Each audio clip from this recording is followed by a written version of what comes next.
దేశ రాజధాని ఢిల్లీలో ఘోర అగ్ని ప్రమాదం జరిగింది. షాదారా ప్రాంతంలోని మోహన్ పార్క్ ఏరియాలో ఓ భవనంలో అకస్మాత్తుగా మంటలు చెలరేగాయి. ఘటనలో 3 సజీవ దహనమయ్యారు. మరో 10 మంది తీవ్రంగా గాయపడ్డారు. సెల్లార్లో మొదలైన మంటలు క్రమంగా అపార్ట్మెంట్ మొత్తం వ్యాపించినట్టు తెలుస్తోంది. పార్కింగ్ ప్లేస్లో నిలిపి ఉంచిన ఆటో రిక్షాలో షార్ట్ సర్క్యూట్ కావడంతో అగ్ని ప్రమాదం జరిగినట్టు ప్రత్యక్ష సాక్షులు చెబుతున్నారు. అగ్నిమాపక సిబ్బంది ఘటనా స్థలికి చేరుకుని మంటలను పూర్తిగా అదుపు చేశారు. భవనంలో చిక్కుకుని స్పృహ కోల్పోయిన వారిని రక్షించారు. క్షతగాత్రులను స్థానిక ఆసుపత్రికి తరలించి చికిత్స అందిస్తున్నారు. గాయపడిన వారిలో చిన్నపిల్లలు కూడా ఉన్నారు.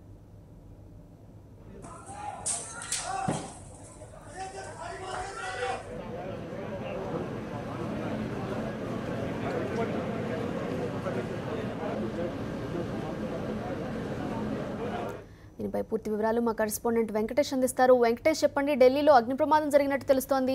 ఇప్పుడు గాయపడిన వారి పరిస్థితి ఏ విధంగా ఉంది? షహదారాలో ఘోర అగ్ని ప్రమాదం సంభవించింది. ఈ అగ్ని ప్రమాదంలో 3 సజీవంగా దహనం అయ్యారు. అపార్ట్మెంట్ లోని సెల్లార్లో బ్యాటరీలు రీఛార్జ్ చేస్తున్న సందర్భంలో ఈ అగ్ని ప్రమాదం సంభవించినట్టు తెలుస్తుంది. ఇమీడియట్ గా మంటలు అంటుకొని అపార్ట్మెంట్ మంటలు వ్యాపించడంతో పెద్ద ఎత్తున సుమారు 15 మందికి పైగా చాలా తీవ్రంగా గాయపడ్డారు. వారందరినీ సమీపంలో ఉన్నటువంటి ఆసుపత్రికి తరలించి చికిత్స చేస్తున్నారు. ఫైర్ సిబ్బంది కూడా తక్షణమే ఘటనా స్థలికి చేరుకుని మంటలను అదుపులోకి తీసుకొచ్చారు. మొత్తానికి పూర్తిగా మంటలన్నీ అదుపులోకి వచ్చాయి. అయితే 3 సజీవ దహనం కావడం పూర్తిగా కలిసివేసింది. ఆ ఏరియా మొత్తం ప్రాంతం అంతా కూడా విషాద వాతావరణం నెలకొంది. బ్యాటరీతో నడిచేటువంటి ఆటో రిక్షాలకు రీఛార్జ్ చేస్తున్న సమయంలో, బ్యాటరీని ఛార్జ్ చేస్తున్నటువంటి సమయంలో ఈ ఘటన తలెత్తినట్టు ప్రాథమికంగా తెలుస్తుంది.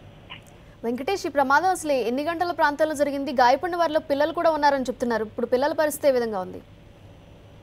తెల్లవారుజామున ఈ ప్రమాదం జరిగింది. షహదార్లో, ఢిల్లీకి ఈశాన్య ఢిల్లీలో ఉన్నటువంటి షహదార్లో ఒక అపార్ట్మెంట్ లో ఈ ప్రమాదం సంభవించింది. బ్యాటరీలు ఛార్జ్ చేస్తున్న సమయంలో ఈ ప్రమాదం సంభవించినట్టు చెప్తున్నారు. వేగంగా మంటలు వ్యాపించడంతో ఇమీడియట్ గా వారిని రక్షించేటువంటి ప్రయత్నం చేస్తున్నప్పటికీ 3 మంటల్లో కాలిపోయి చనిపోయినటువంటి పరిస్థితి. ఇందులో కొంతమంది చిన్నారులు కూడా ఉన్నట్టు తెలుస్తుంది. అయితే వీరందరినీ గాయపడిన వారందరినీ కూడా సమీపంలో ఉన్న ఆసుపత్రికి తరలించి చికిత్స అందజేస్తున్నారు. వారిని మెరుగైన వైద్యం అందిస్తామని చెప్పి ఢిల్లీ ప్రభుత్వం చెప్తోంది. Okay, thank you Venkatesh.